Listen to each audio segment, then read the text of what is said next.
Good evening, ladies and gentle people. It is June 20th, 2010, and it is day 9, daily number 140. Oh, got a little bit of water on the side of my mouth because, again, I am drinking some water because I'm a healthy person now. I don't know if you know this, but I am probably the healthiest person known to man. I actually went to the gym for like 5 or 6 days in a row. So soon enough, I am just going to be a supermodel slash giant nerd. So that's going to be fantastic. But until then, I'll just be a fat nerd.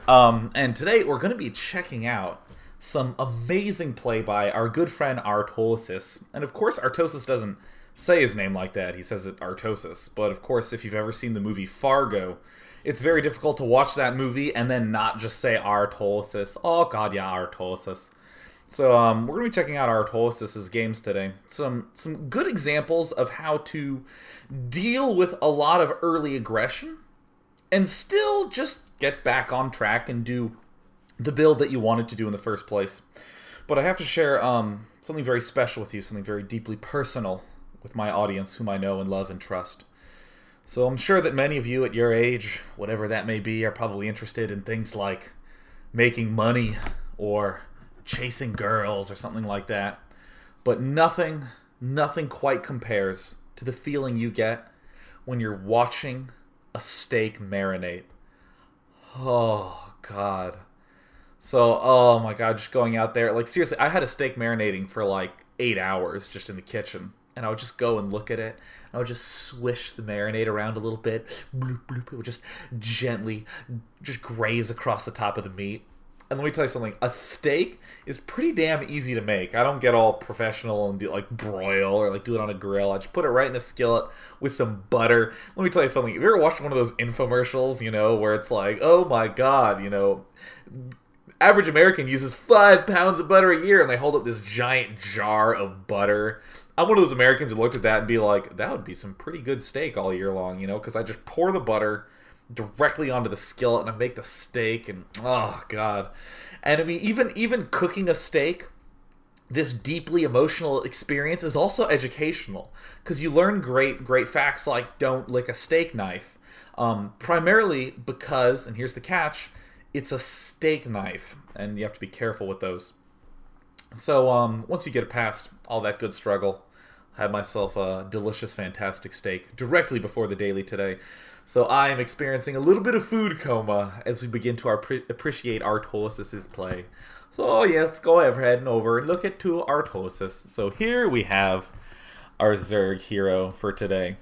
This is Artosis, and for any of you who do not know Artosis is one of the funniest human beings I have ever met. He's a very strong Zerg player here in the SC2 beta. He was a very strong Terran player way back in the days when people played that funky game we know and love called Starcraft 1 or Brood War. And Artosis' style of play is what I would call I'd call it a momentum style of play, a very passive style of play, where he takes a lot of expansions, just basically sits and defends and defends and defends and makes you come to him. Very passive. Does a lot of heavy power. I'm going to open up this resource counting station. Hopefully you guys can see this because for any of you watching live, the Ustream logo is actually in the top left, so you can totally see the food now in the top right, which is nifty thrifty. But hopefully, you don't lose out on all this important information over here. But anyways, Artosis will do things, like he'll expand, just make lots of hydras and roaches and play relatively passively. And he loves making tons of drones in the early game, probably up to around 50 food. He wants to make as many drones as possible, and we'll look at those unit counting stations quite a bit. But either way, Artosis sending out a little scouting guy. He's going to be making a pool on 14. So this is your typical opening. And likewise, Yong, the Protoss opponent, is doing something, again, fairly typical, making a pylon and a gateway at the ramp.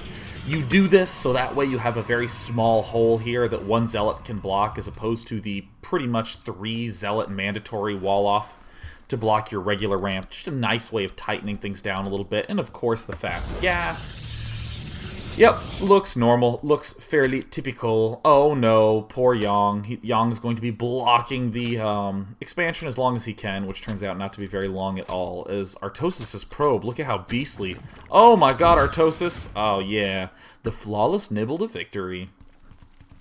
And Artosis, by getting this pool so early, can easily get himself a very early queen as well.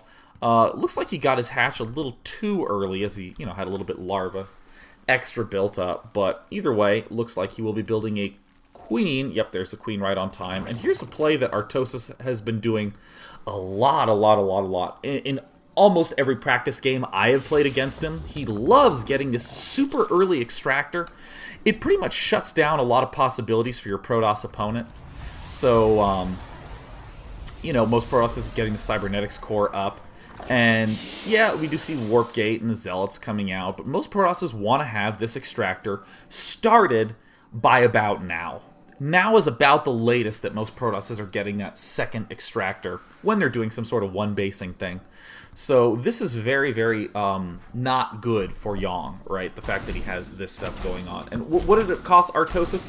25 minerals. And it did cost a drone, but this loss of minerals, Artosis may have gotten a little screwed up with his larva timing early. He might not quite have as many units as he wants early, but honestly, he's pretty much not going to be up against anything like a Colossus drop. He's not going to be up against a lot of air combos like big Void Ray, Phoenix stuff. He's not going to be up against any of that. Almost certainly what he's going to be up against is like an early expand or 4 warp gates. This is the typical response to, oh my goodness, someone took my gas, You don't want to freak out and do anything too crazy, like pull 10 probes off gas. You just want to sort of respond in a reasonable way. And that's what's great about what Artosis is doing right now. He just took this to eliminate a whole bunch of possibilities and say, hey, I'm going to be good against everything else. And meanwhile, he has 24 drones. He's already ahead of his opponent. But let's also go here to the unit production tab, getting lots and lots of drones. He's also getting 2 queens and joining things up with creep. And there's also the metabolic boost going down. This is a very popular move by Zerg players, both against Protoss and Terran. If I get speed early, I can deal with stuff early. A lot of early aggression. Very easy to cope with. In the meantime, just building up some spine crawlers. What does Artosis see at this point? Well, he's aware that there's a warp gate up. And look at this great positioning by Artosis. He has this Overlord here to poke at this. And this is something that you're seeing, but doesn't quite come into play. This Overlord looks completely useless, but if Artosis felt really desperate and was just like, oh, I need to know everything he's doing, he could just send an Overlord directly up into here to check the right side of the main, and send this Overlord directly in here to check the left side of the main. Would pretty much get a great idea of what was going on there. Very easy tactic. I call it an Overlord clamp. He just clamps in with Overlords and sees exactly what's going on. I'm a little disappointed our Protoss hero, Yang, is not taking his geyser yet. But, again, the focus is going to be on Artosis. So Artosis just smashing out a whole bunch of workers until about now when he starts making a lot of Zerglings because he sees this big Zealot Sentry push coming. So up until this point, Artosis has pretty much been in let's make drone mode. He has a decent amount of drones. He has 27. He's had to build 3 spine crawlers, though. He's had to build 2 more spine crawlers here. He wants to get his layer up because I can tell you right now he does want Hydralisks. That is one of his goals. Also, it looks like these spine crawlers do repel it pretty easily. So Hydralisks are his eventual goal. Can't quite afford to get a lot of gas out early. Just a lot of Zergling production. Even going here to the production tab, still, more and more Zerglings. So likewise, we see Yang trying to break down the back. And we're going to see a little bit of a crisis here by Artosis. So this is typical at this point to get lots of Zerglings to deal with this. That's the usual way the players respond. But, for a Warp Gate, whether your opponent got his gas stolen or not, is always obnoxious to deal with, especially on Blistering Sands, where you have this sort of double entrance, where you need to protect just all over the place. And as this battle comes up, we're going to see Artosis... look, only 3 sentries, but they're going to be pretty significant. Yeah, cutting those right in half. 1 spine crawler is going to fall, and the Zerglings even catch the Stalkers on the good side. Notice how all the Zealots are not really battling the Zerglings, and all the Stalkers are battling the Zerglings. This was good for Artosis. Very, very, very good for Artosis, actually. And it's looking pretty okay. The queen does fall. But here's an amazing exercise in how, or should I say, an amazing demonstration of how good Zealots are against Zerglings. Look at how well he deals with that. God, Zealots were so good against Zerglings. Oh my god. Zealots against Zerglings are almost good as a well-marinated steak, which I have just consumed.